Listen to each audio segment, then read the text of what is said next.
I got it.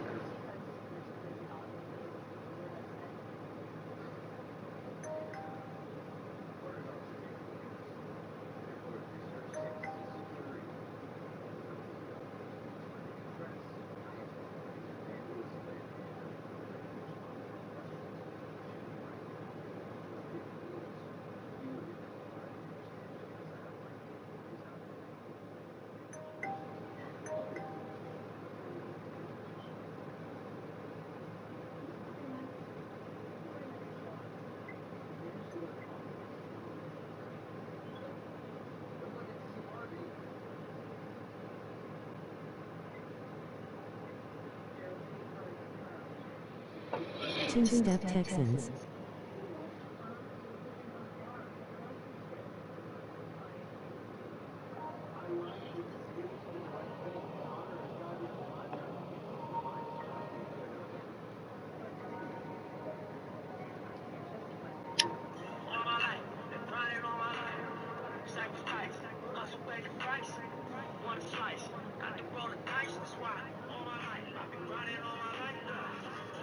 That's how May and Shador feel right now, man.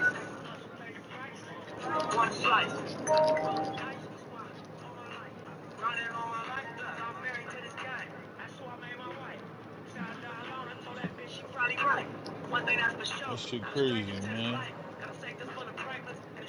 I mean, it's crazy anyway, but they just be these motherfuckers over here just be.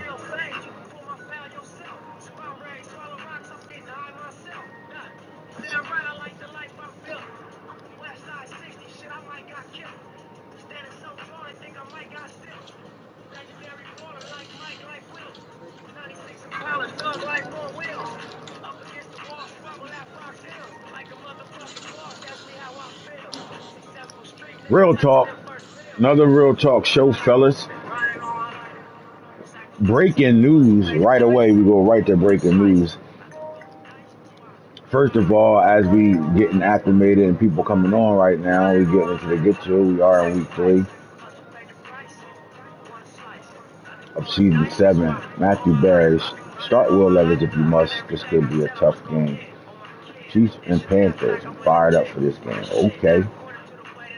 So, as we go around the world and look for where's Defense. Archie. I mean, since last night's show, see the Panthers phone headquarters and their phone been ringing off the hook for Arch Manning services with young Aaron Nolan in the building. And it was strictly a system decision, man. Their scheme is the decision on them looking to go move on from Arch Manning. Fuck, what do you got? What do you got to say about that though, man? Aaron Nolan, they didn't draft him. They traded. They traded for Aaron Nolan after the draft. They get themselves a complete dual threat quarterback, the lefty with a cannon. And, the talk is that he fits what the Panthers really want to do offensively more than what Arch Manning did. So the number one pick Yeah, just 3 seasons ago looks like he's going to be on a move. I mean, I like the move. I think Arch Manning, you know, it was a lot of hoopla, a lot of hype. And if you really look at it, the Panthers kind of haven't been the same team since they started it. The last 2 years, the Panthers have been, you know, a average team in terms of record. Made the playoffs, but it hasn't been the same. Before Arch Manning, they was losing 3, 4 games a season, if that, and they was going deep playoff runs.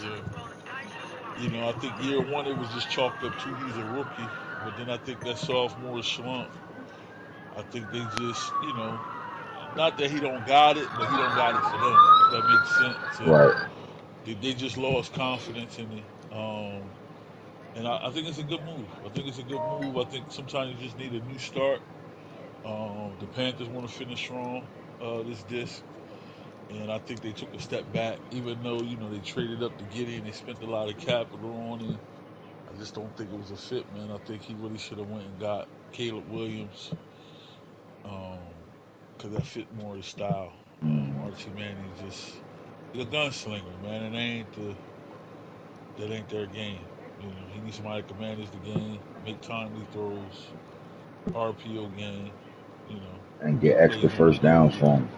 Yeah, Archie, man, he a gunslinger, man. Baby Brett Favre, man, and I think it showed. He just didn't buy in, and the Panthers struggled. Year one it was like we'll give him a pass, but then I think they saw year two they would have to cut ties. The writing was on the wall. Yeah. They got a big time matchup with the young gunner at the quarterback. You got two. You got Rayola over there in the Kansas City Chiefs program. The Mahomes hasn't retired, and he was vocal about feeling like he can still play in this league. And right now, he's is it? Let me ask you this: from Rayola being the number one pick a couple of years back for the Chiefs, is that a force out move?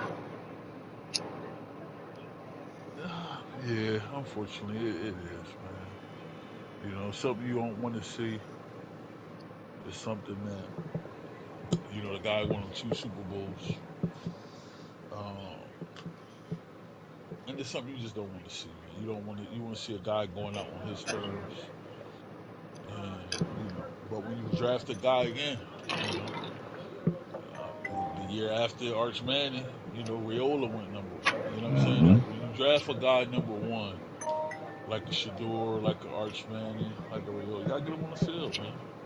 Guys spend a lot of capital and a lot of you know players on getting to that number one pick, man. So I get why the Chiefs did it, but I think they could have, they possibly could have rolled out with Mahomes, just like the Chargers was riding out with Herbert.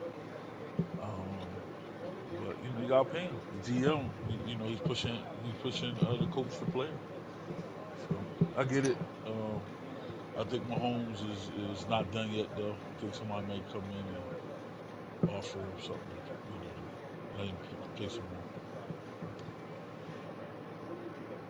We got two of the top upper echelon quarterbacks that just hit big paydays today. Let's talk about Drake May and the contract that he got today.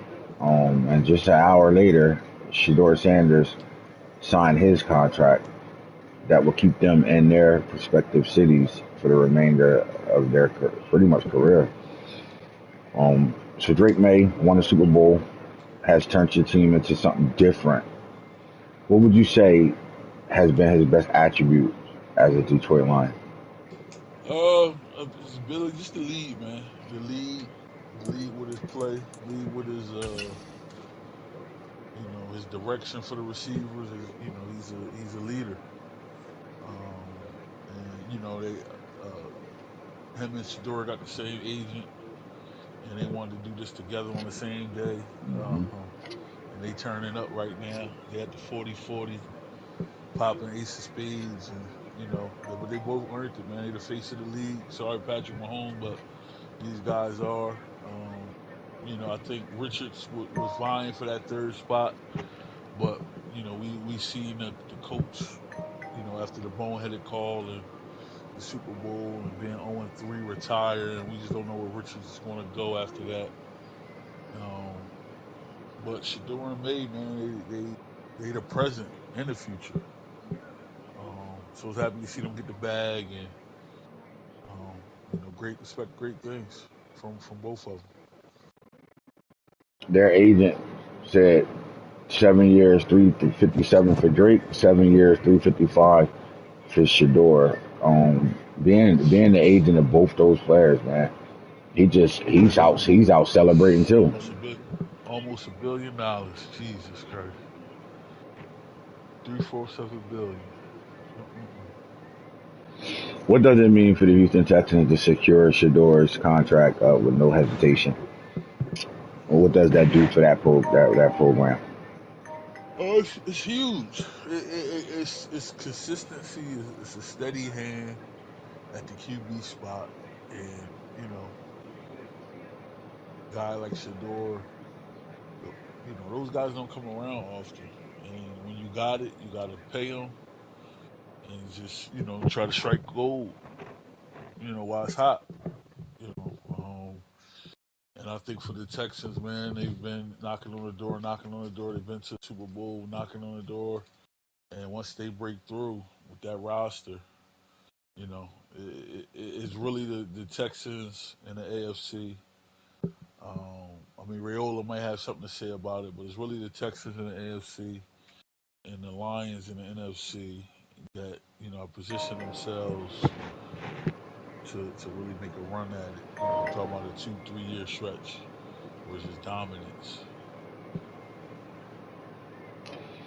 I think both GMs did a hell of a job with managing their rosters and being able to keep the talent around these guys. You know how you get a window when you dealing with quarterbacks because at this stage now, giving them the bag like that, signing guys and picking up other guys, things like that, you almost kind of want to non-avoid that situation because you should have your team together, and they both got signed and they have the right teams around them right now. So it's like if you think about the Houston Texans, I don't know how they did it, but a lot of their quality players, they all, I don't know if it was a thing that they talked amongst each other with the camaraderie of the team, but they all signed cheap, Well, leaving room for this situation right here to happen.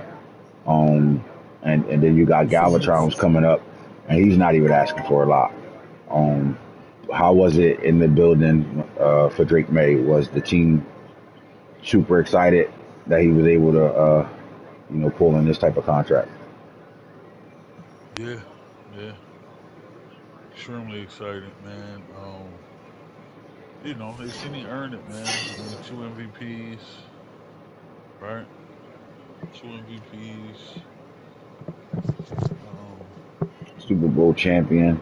Super Bowl champion, countless records, Pro Bowls, and not only that though, he not arrogant, man. He not big headed. He one of the guys. Um, you know, it's just good getting those type of guys. Man, it's just good guys in the locker room, man. Can laugh, joke, can take a joke. But when they step on that field, man, they all business.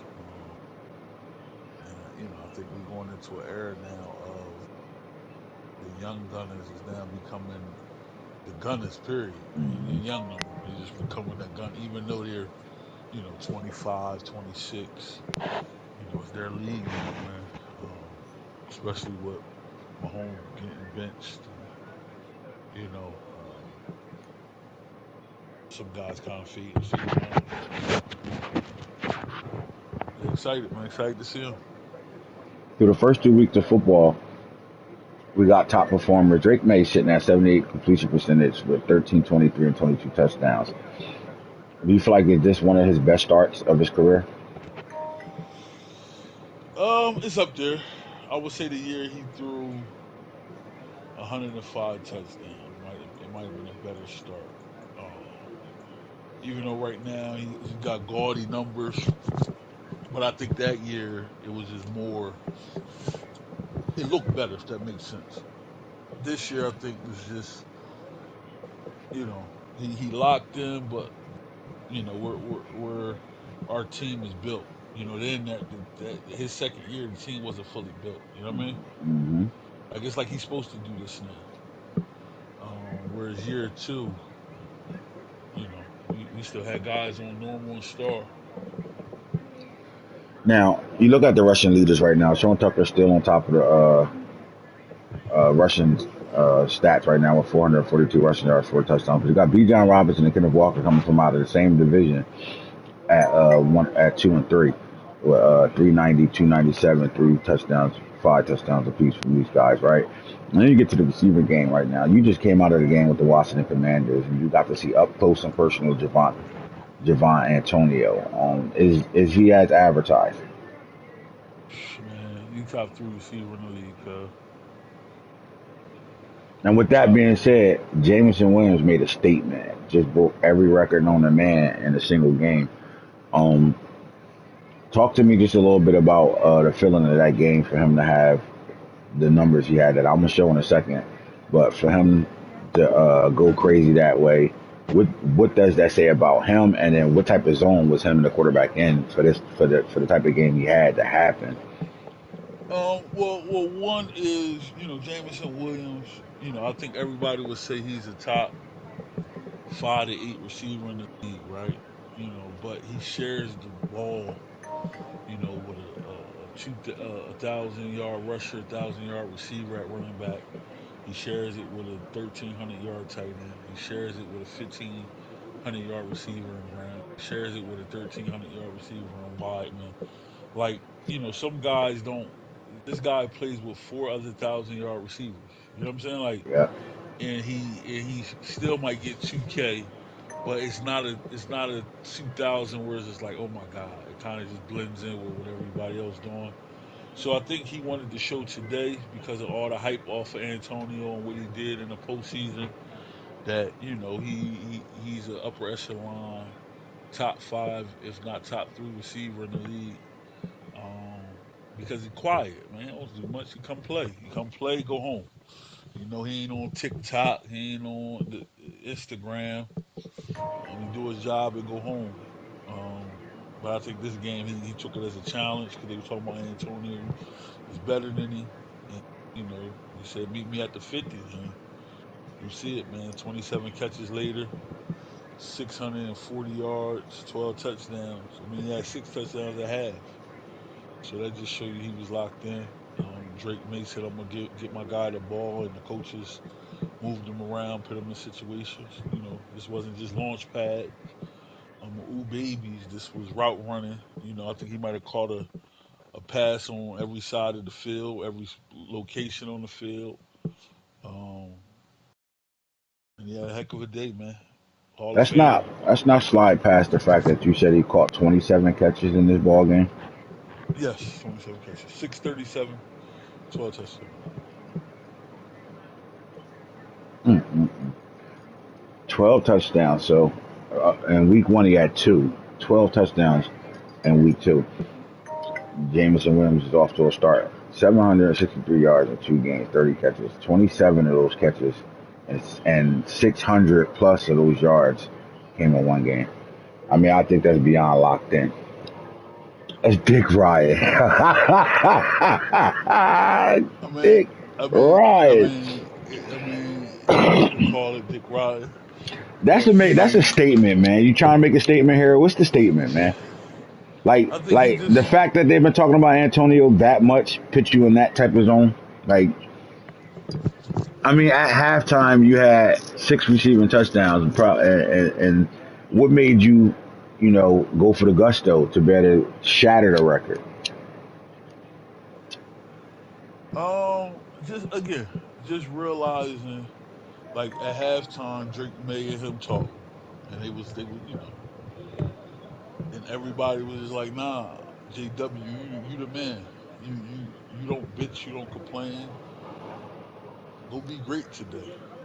So you saying JW, his attitude and the way his character is, he deserved a moment like this. yeah, because he don't. Other guys on the team complain about catches and all that, not him. He want to get Weidman the ball. He want to get Billingsley the ball. He want to get Chase Brown the ball. He want to get Brown the ball, right? At his own expense. Like he's not up there with the Trey Palmers, these other guys, the Olives and all that. He's up there, but they don't talk about him because again, he played with four other 1,000 yard receivers. Just think about that, four, and then the running back, average 14, 1,500 yards. Like he's on that offense, and get overshadowed. And they just said today, nah, let's show him how great you really is, man. And the rest is history. He's on pace to shatter not only regular season game stats records, it could be a season record as well. You get down to the sack leaders, you got new guys running around. You got Chase Young, man, 4 sacks. You went up against him early on in the game.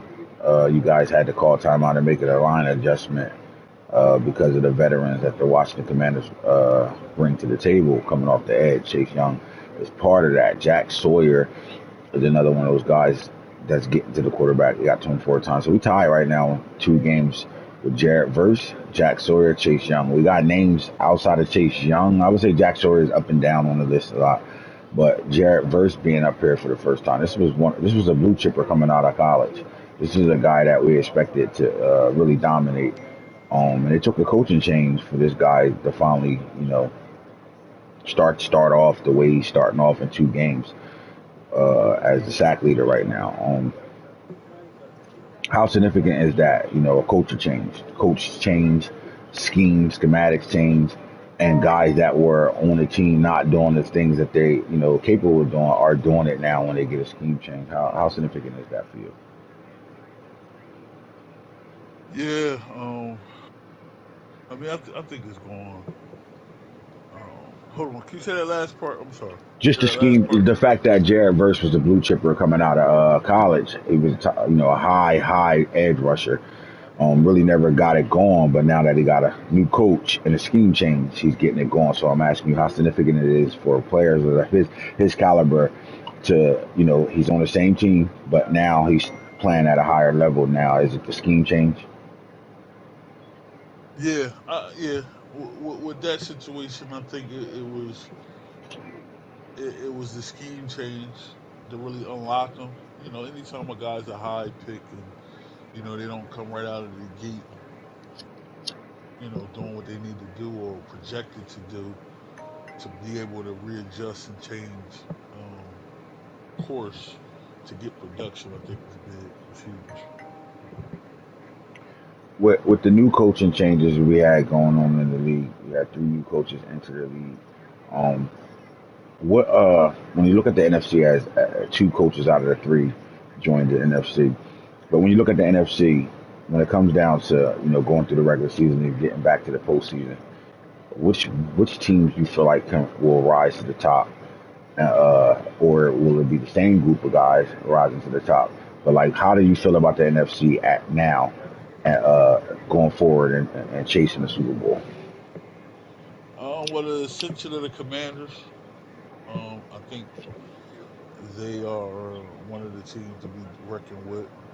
I think you're going to have the Bears be in the mix a little bit, the Vikings. I think the Rams, because it changed coaches, the coach retired um, after going 0-3 in the Super Bowl. I think you're going to have the 49ers step up and really take over there. And then I think the NFC South, you know, has a chance if the Falcons coach guns lock in. They might get 4 teams in. I think when it comes down to the NFC West, you're going to see the They get 4 teams Seahawks. in the playoffs. The whole That's, division could make the playoffs. that's crazy. But I think the Seahawks will rise to the NFC West at this point right now. I think they have something that, they got something new over there that's going on, and guys, aren't familiar with this coaching staff and what they like to do. But it seems like they got a 2-0 start right now. But it seems like this team can put points on the board fast in a hurry. They got Lamar Jackson is quiet News. over there, but he's over there getting it done right now. So I like this new Seahawks coach. I think they're going to have something to say in the playoffs this year. But I'm looking in the same kind of direction you are. Where when it comes down to the NFC South, I think they control their own destiny. I think they got 4 good teams over there. And I do believe if the NFC doesn't step their game up, or the rest of the NFC North doesn't step their game up, then you can see that 4 teams from the South being in the playoffs, which would be crazy. But as a whole, I like the NFC. Do you feel like the Detroit Lions are the leaders of the NFC right now? I think they are. I think the Lions have, you know, I mean, 2 Super Bowls in 4 years, um, a couple playoff exits to the Rams, but close games in both, right? Um, I think the Lions are, the team to beat. But I mean, again, you got the Panthers, you got the Bucks. You always got to worry about Launchpad McQuack and the Saints. Um, so I mean, on paper, the Lions, yes, but Wait, wait, wait. What? anything What? can Hold happen. on. What? What? What? What? Huh? What? What are we talking? What? happened? What happened? Oh shit. The Saints is not going nowhere near the NFC Championship. The You made Bucks them. will the Bucks will make a bigger run this year. The Again, Niners man won't do facepalming, anything. medium The skin Panthers tone. will probably be in the NFC Championship against the Lions unless there's somehow some way that they match up before and the Lions aren't the 1 seed. Um it's really gonna come down to if the Panthers or the Bucks can basically beat the Lions in my head. The Saints may have a chance to get there, but the NFC East is a fat ass question mark to me, even with Rob still at 0-2. I wanna put my chips in on Hitta, but I'm not betting on that. And yeah, that's the NFC for you. We don't know who Well, the Rams are with yet, the but they're 0 and well, 2. exactly, we don't know who the Rams are yet, but And the because we don't, Packers. I'm telling you now, the Seahawks will step into that Rams Oh, role as yeah, of right now. I like the Seahawks. Yes, I'll end with that. I like the Seahawks. The Seahawks will be a new playoff team. They'll probably beat the Saints. I'm not counting Brandon and the Saints out of anything. I think you when a team falls, another team rises. I think the core guys that's been getting in the playoffs over there, those teams that have been managed enough to get to the playoffs year in and year out. I think you gotta put the Lions on a different tier, and then after that tier, I like the Bucks in their rise right now. I really think if they can find a run game to go along, not just the quarterback getting 1,000 yards, but they can get a back that can give them a productive 1,500 yard season. This team is ready to make that run. I think they're in a situation where they can really surprise some teams. But I also feel the same way about the Saints. I want to know what this Panthers team is going We to do will with the start new a rookie new at chapter quarterback. this year, double exclamation That's the only mark. Uh, reason why I think the Panthers is gonna kind of like they kind of might shoot themselves in Watch. the foot with that situation. They're gonna be defense reliant, heavy on and run heavy. When it comes down to the playoffs because of that rookie situation. I just don't think the Saints necessarily have shown it's been the same story. Like, you so you gotta why? you if I'm any of these teams that are playoff teams in the NFC, with the fall of the Rams, everybody should feel this way. It's our time now. Let's go. I'm not saying that you guys shouldn't have Steelers. felt that way when the Rams were playing, because that coach and staff took his team to the Super Bowl at least 3 or 4 times. Although they lost all 3 of those games, but like somebody at this point now should be feeling like it's my show, it's my time. Let's go and find a way to be able to challenge the Lions, because right now I think that's where it's at in the NFC. It's the Lions and everybody else. And I think the closest team reaching for the Lions right now are the Tampa Bay Buccaneers. But I think the Seattle Seahawks are the sleeping team that nobody knows, and because of that, I think he can really make a run this season. Depending on how he play and stay on course. Right now, if you look at his scores, he's pitting numbers up right now. So I don't know if it's a for real thing or not, but I just think in the West, you will want the 49ers to be that team to climb, but I think the Seahawks are in the way of that. They still got a really good roster over there. I mean, Lamar Jackson is still at quarterback over there. I like what they got over there, but I'm looking for that next tier: Saints, Panthers, uh, Bucks. Uh, which one of these NFC Eagles, Commanders, who's going to take that next step to be able to challenge those Detroit Lions that's sitting at the top tier right now? I think it's very interesting in the AFC. When you think about the AFC teams right now, you got the Patriots. In my opinion, I think their quarterback is in his second season. As you can see, he's number 2 on the quarterback list right now, Jackson Arnold. I think they starting to find their groove. You could tell by the scores of the 2 games they're playing. I don't care who they playing. You can just tell they can find in their niche right now. And then when you're dealing with the fastest offense in the league, anything's liable to happen there. You got the Chargers. The Chargers are definitely feeling back on top of everything. They feeling like they control everything at right now, and rightfully so. Right, they're the Super Bowl champions. But I think they felt like, all right, well, y'all thought I wasn't who I was. I am who I am now. I'm showing y'all. Stop me. What's your counters to my counter now? Right, the Chiefs. Right, people sleep on the Chiefs because Mahomes is not the starting quarterback over there. Right. And I think the fun moment you fall asleep on a team like Kansas City, you forget that they're very coach. They're a very good coach team, and they have a very good roster. So they're still in the mix. Is there any sleeper teams when it comes down to the AFC? I don't think so. I think it's the same brand, right? You got the Browns, you got the Patriots, you got the Texans, the Chiefs. Um, you got to me it's those teams, right? Chiefs, Chargers, Texans, Browns, Patriots. Those five guys are looking to trying to gain some balance. Right now, there's still the Chiefs in it. Right now, it's the Chiefs and the Chargers.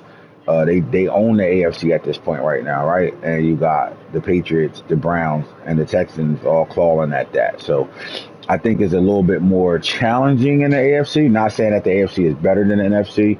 I think when it comes down to the competition, it's top heavy, but those top guys all can have something to say at the end of the situation right now, right? It just comes down to confidence and play calling and things of such that's going to separate some of these teams from each other. But in the NFC, again, I think it's the Lions, right? They earned to be at that top tier with everybody else trying to climb that ladder. But who's going to climb that ladder is the question right now.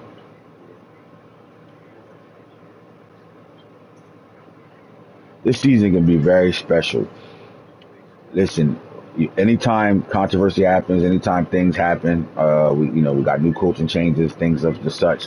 It always some type of victory comes out of it, right? It always happens that way. Some type of victory comes out of it. I think this season is can be made for, you know, as being one of our last seasons. It could be made for one of our best seasons. Our storylines are back. We got the Chiefs Chargers. They just re-energized their rival, right? You got Shador Sanders just being paid, and at the end of the day, Shador is over in the big game. Well, he got one win in the AFC Championship game. He's 1-2 in the AFC Championship game and 0-1 in the Super Bowl. So prime time and these Texans now.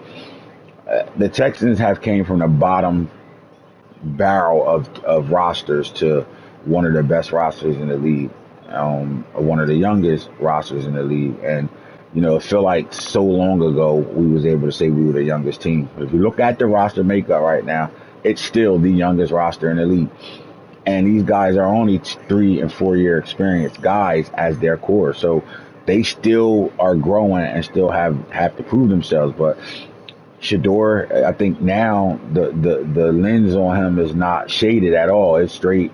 It's straight. Look, I can see a clear picture. You need to win one. You need to win the big game. Simple as that. You need to show us why you're a $355 million guy. Show it. Why everybody else has their answer over there in the AFC, right? You got the Chiefs with 2 Super Bowls, the Chargers with 2 Super Bowls, right? You got the Patriots with a young quarterback, finally found the guy. They haven't had a guy at the quarterback position, and they've been dominant without a quarterback. Now they have one. Where does that take them? So it's some good storylines that's going to happen throughout this young season right now. We got some young guys, right, rookies that are going to be impact players.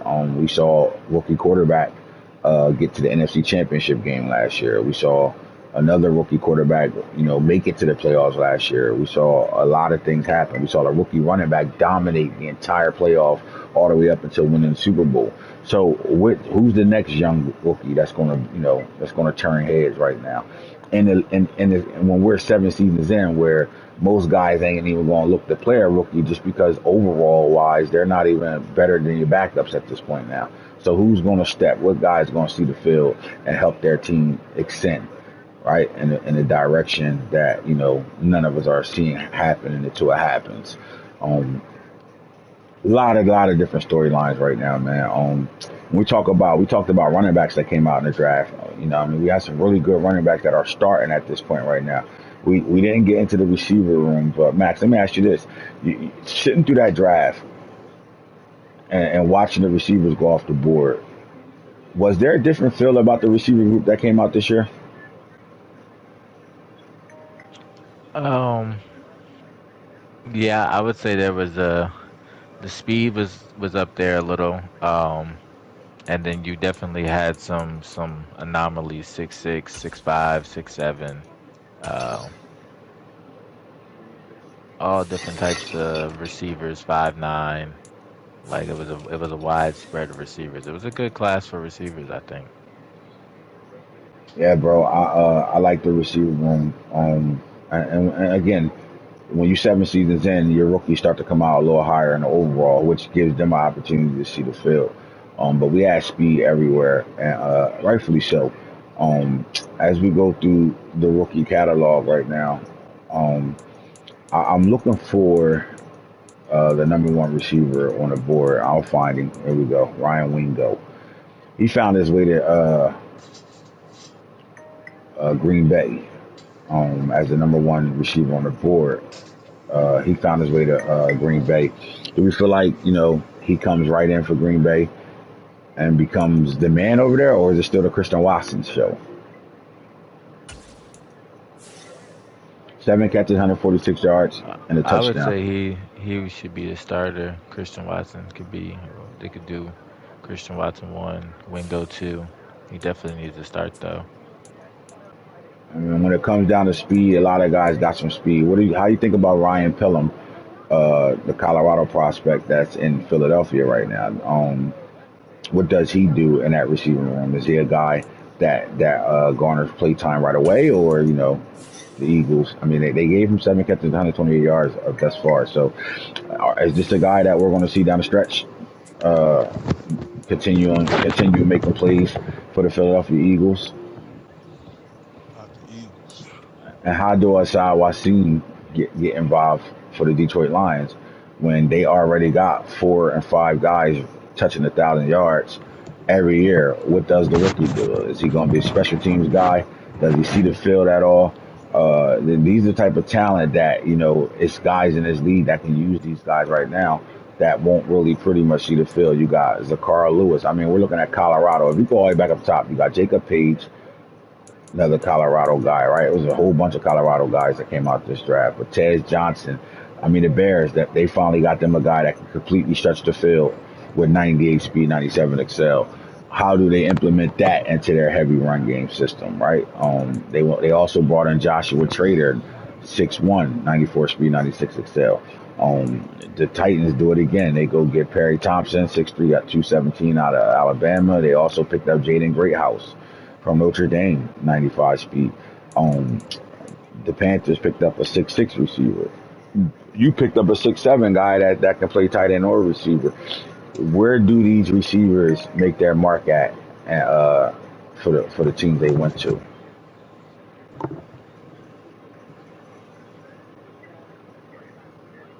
And is there a guy that's going to stand out and be that guy that's going to challenge some of the top receivers in the league stat wise this year? I don't think even though this was one of the best group of receiver drafts we had, I'm not sure if we're going to see, any of these rookies really be, a 2,000 yard guy, double digits, 20 touchdowns or more guys. I don't see it happening. I think you're right. I think I just don't think it's some dogs in that crop, but I just don't think the bruises that picked them are going to really be patient enough to, you know what I mean? Mhm. Um, Like, and personally, it's guys that could make a difference. Like, think about this. If you look at the Panthers and what they did, right? They go quarterback here. I mean, they go get their quarterback from a trade, right? But if you really think about, if you look at the receiving room, right, for a little bit, let's go there, right? They got the speed. They got 2 speed burners, Jalen Brown and Cole Beck. Both of these guys from the same draft class. Both of them are blazing. When they want to run an RPO to jet sweep game, they have those type of guys to do it. Still got Quentin Johnston on this roster. You still got Justin Jefferson on this roster. But what could this 6'6" receiver Ivan Carino do for the Panthers at 6'6" with 94 speed? For like pitting him outside on the edge with Quentin Johnston gives you 2 towers on the outside that can make things hell with that run game. right? No, you're right. If you want to see the vision of these Busy trying to get a who break have ahead got of burned, but I RDL7. was too Pelham busy trying to get a Rodriguez. breakout on running back last game. But Pelham will get his, no doubt. Respect that. Like when are the offensive coordinators going to come out? This is all I want to say. When you start, like at some point, you're gonna have to see this talent instead of just drafting talent. All right, this is the best available. Let me grab him. Like when are you gonna start to fit the players to the scheme to the players? Right? Because when I look at this Panthers team right now, they got the quarterback Sisters. for their system. Think about this. They got the quarterback for their system, Aaron Nolan. They got the dual threat guy, 93 speed, 93 excel. He's one of the fastest quarterbacks to come out the draft in a long time.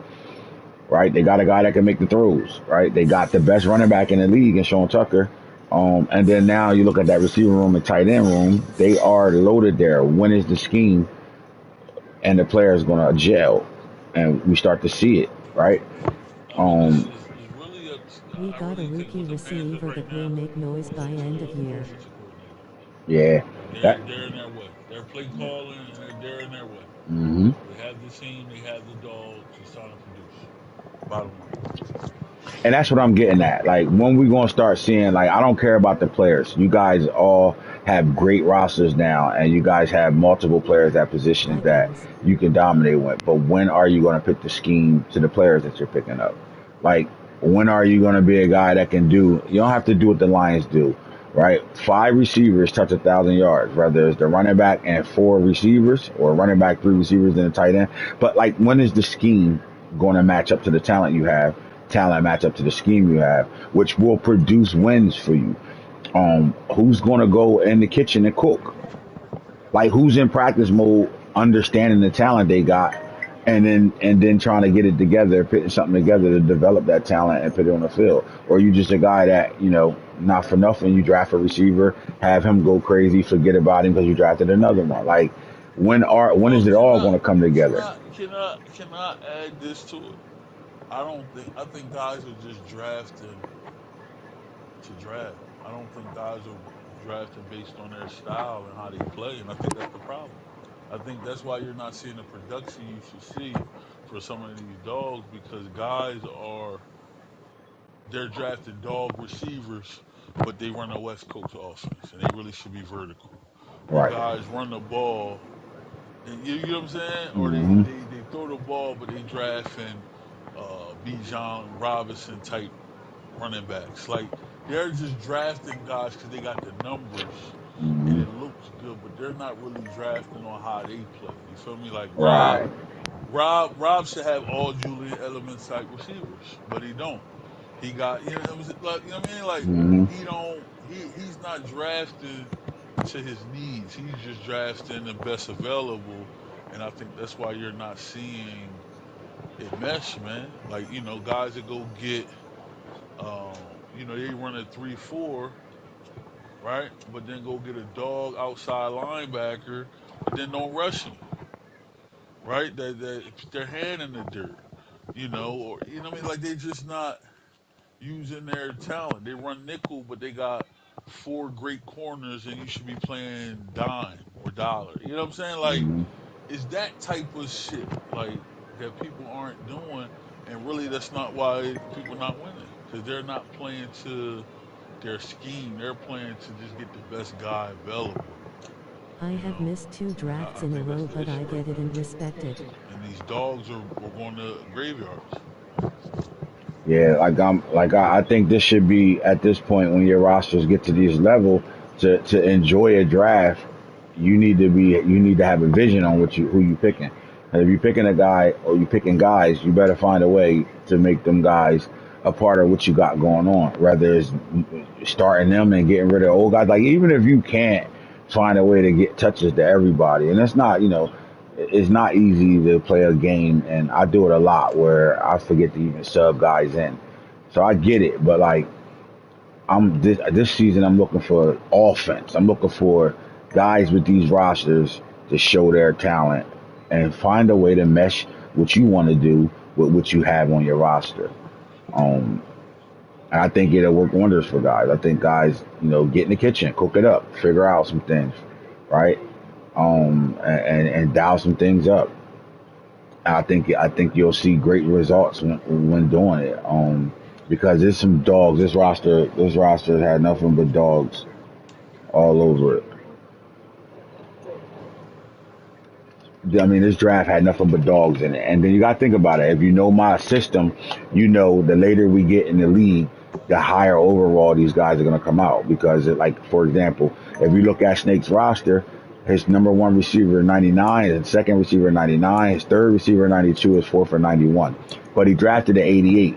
That 88 is close enough to be able to get on the field, right? But if you're not going to draft a 75 overall right now, he'll never see the field. So even though these guys, the later we get and we draft the high school guys, right? These guys are going to come out higher overall so that you will play them, so that you can look and go find something that you couldn't get in free agency and find some pieces that better add to what you got going on. But what do you have going on? Like Arch Manning is going to get traded and is not going to be the starter over here because now the Panthers finally got the quarterback to better run their system completely, right? So it makes sense, right? It makes sense now. You got the you got the ammo to go ahead and move Arch Manning out of there, and hopefully bring in something that you actually need. And now Eric Nolan's the quarterback over there. But now you got to still find a way for Sean Tucker to be Sean Tucker. But what's Sean Tucker getting you being the best running back in the league, right? Just the best running back in the league. But when Quentin Johnson was averaging 2,000 yards a season, and you brought Justin Jefferson in, right? That should have changed some things. That should have either opened your run game up even more and made you even that much more dangerous in the passing game because you got a Justin Jefferson over here, and then you got speed demons. You got two 98 speed receivers over here that can stretch the field as well. Like, so you got some things over here. When is it going to get put together, right? And I think, the guys that are actually in the kitchen cooking up right now, you're going to see it as the season progresses, right? The Chargers don't go draft probably the number one running back in the draft and Duckins, right? And Juckins. And then look what happened. They found a way, no matter, how deep they went into scheme changing or what they did something that made that guy stand out and become a vital part of their offense and their success on going to a Super Bowl and winning it. Right, but that wasn't just all right. I got me a running back, but I got two running backs on my roster already. I'm still gonna play them. He's just sitting there, right? What part of these guys look like Max Relique Brown was one of my favorite players, and he can play receiver or running back, right? And even at USC this year, they got him playing slot receiver more than running back. And Max drafted 3 running backs, and now you seeing it. Relique is playing receiver, and the big backs are getting the football right now, right? With a young running back that was drafted the year before, that's looking to find ways to get on the field itself as well. And I'm sitting on headset talking to him about him making these decisions. Like, when are you all going to look at your roster, start showing your offensive coordinator skills, get it together, put it together, and watch your talent work for you. Simple as that. Shit, the Chargers showed his, man. He showed his offensive skills, offensive Flat out. coordinator skill Yes, rather. sir. Yes, sir. He was losing to Max on a consistent basis, and then he went to the lab and got his OC on, and got some guys that fit the roles. Like that running back he got, he might be the best misdirection running back in the league. Man.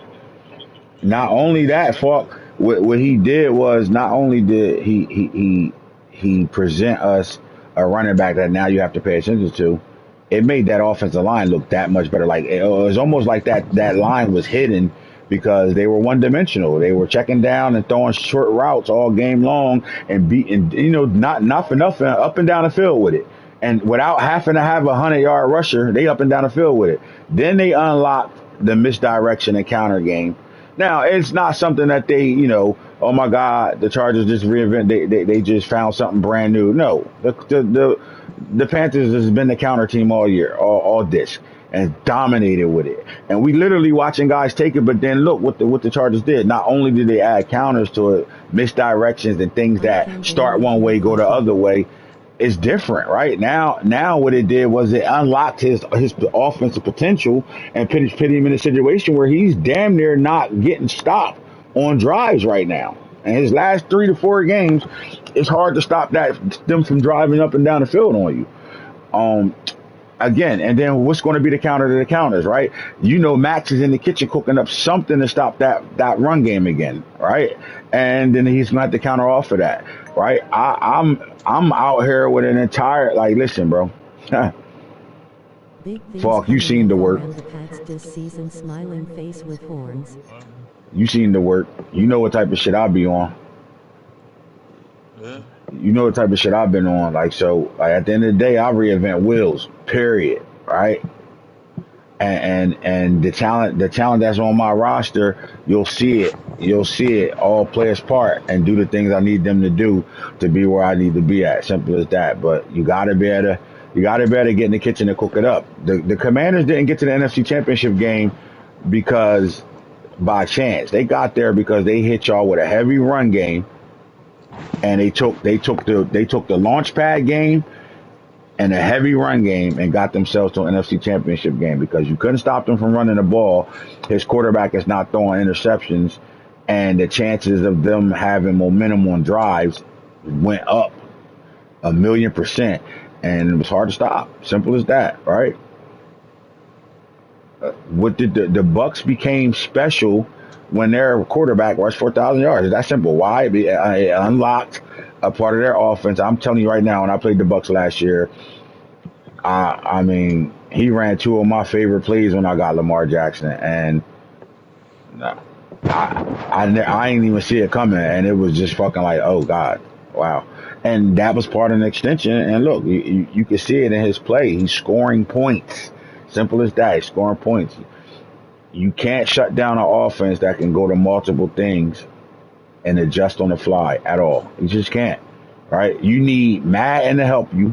You need some things to go wrong in the game, and it's just to not be that type of game for you, right? Because that happens. You can't control Madden, right? You can get in the game and you can have a better team and everything, and you just can't, for some reason that day, you just can't do nothing right, right? That's the Madden game. That's the Madden part of the game that can just get in the way of some shit. But when you on your P's and Q's and you're in the game and it's running smooth and you got total control over your players and you can feel a good connected game, what are you doing to get to that W? Simple as that, right? I know you guys are feeling what I'm saying because a lot of you guys probably feel like I feel. Every game I line up, I'm playing the same. Not the guys in my division. I should see their offense and know, like, all right, I already know what I'm getting here, right? Not everybody can run multiple different new plays and be successful with it, right? Some people are within their scheme. But how many times you play a guy and you be like, ah, damn, I just seen this guy running all these plays. I just seen it. Like, YouTube ain't always the answer. See, a lot of you guys don't realize this. We all can go to YouTube and find plays. The difference with my league is the threshold changes so much. So the things you see that happens on YouTube, they're not based off of this play works because I beat the defense because of doing this. It's based off of breaking and glitching your defense or glitching certain things out.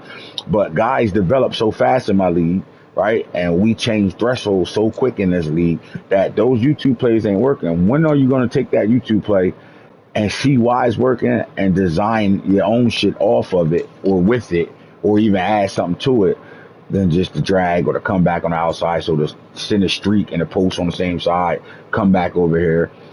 That way they come down and then you could throw the bomb on the post. All right, keep the safety in the middle of the field. The post going across his face. When are you going to do something different? Because thresholds can change that. That should be open when you're watching it on YouTube, but then you're in my league, and for some reason that shit don't never get open. Why? It's the players.